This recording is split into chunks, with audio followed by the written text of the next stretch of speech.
Hello and welcome. I'm once more your host, Lothran, and this is another tale straight from the heart of the Jakuls.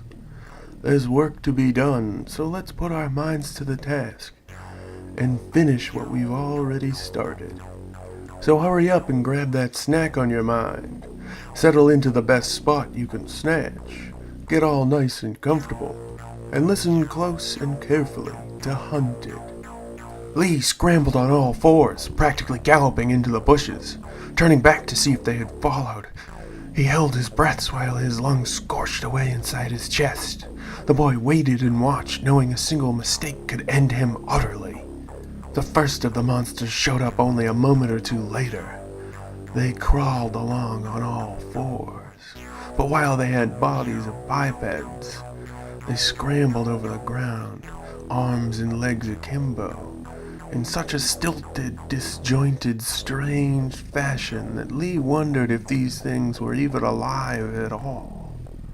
They snarled in unison at one another, opening invisible mouths and solid white faces to reveal maws held together by stretching cords of flesh, and thousands of fingers clawing their way to the surface from the darkness held within. Lee shivered in spite of himself, and all five of the monsters whipped their heads in his direction. He held his breath, hoping that would be enough. They rotated their bodies as one, stepping ever closer in their gangly way towards where he sat. Lee picked up the only thing nearby, a sharp stone, clutching it like it was his salvation. He observed their movements. They snarled at each other, biting and snapping, but moved on from their spot just a meter or so where he sat. Lee let a bit of air from his lungs.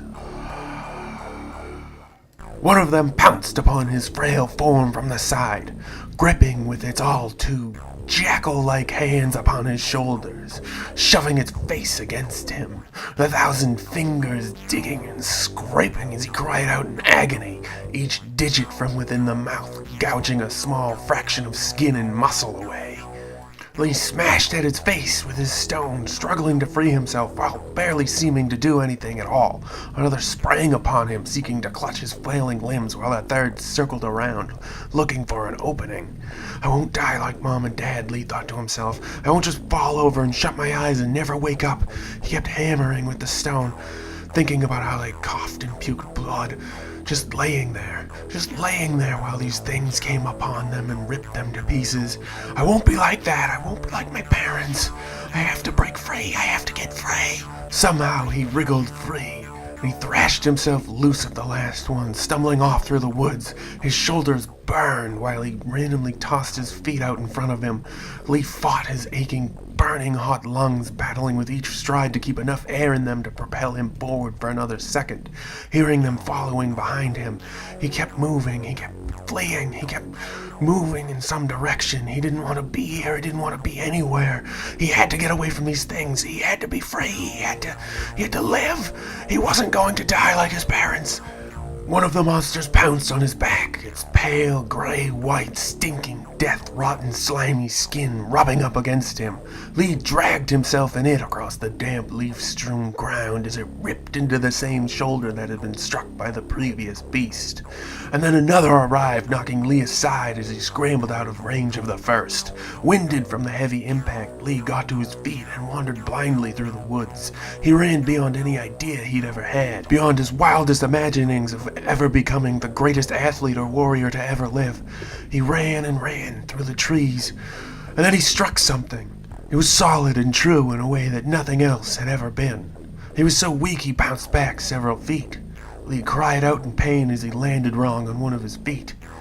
A crawling thing skittering out of the forest swatted at him until he rolled out of their reach, closer toward this object. He sat up slowly, pushing the haze from his vision. A dozen or so of the creatures held their faces as low to the dirt as they would go.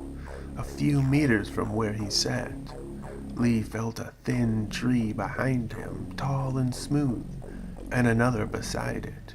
His vision went blurry again, taking a great while to focus, and he hacked and coughed, not knowing why he did. He smiled. For some reason, these horrible monsters were mewling and preening in his direction, bending so low each one practically lay upon the wet ground beneath them, until all of them stilled to the point that only the loose hanging flaps of skin of their mouths fluttered with their breaths. Lee laughed out loud, hacking against his lungs, suddenly fighting to maintain any level of oxygen, blood coursing through his throat and out his mouth. He crawled up to his haunches, retching until a twist of flesh and blood-filled fluid burst from him. His vision went blurry again. He had trouble remembering who he was for a moment, all light, twisted and bent as he watched it push away from where he crouched. And then he heard it, like static pressing against his thoughts, forcing a great weight into and upon him. Lee turned to the black trees behind him, its winding arms snatching him up and pulling him to the vertical slit through which it stuffed its face. Lee could struggle. He couldn't move. He was being absorbed, going inside.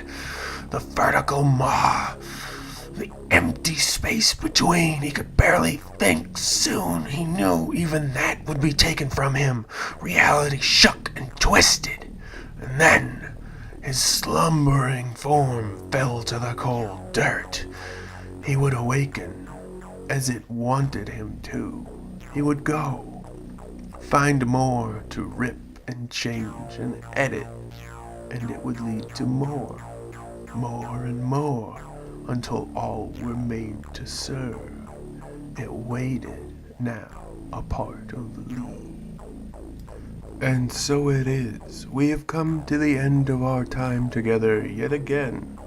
So sad I am to proclaim it, but that sorrow makes the facts no less true. As always, I'm Lothran, and this was Hunted, another tale right from the heart of the Jakuls. And I lead you out right into the hands of young Corvus. Go ahead, little worm. Hello, and good night to each and all.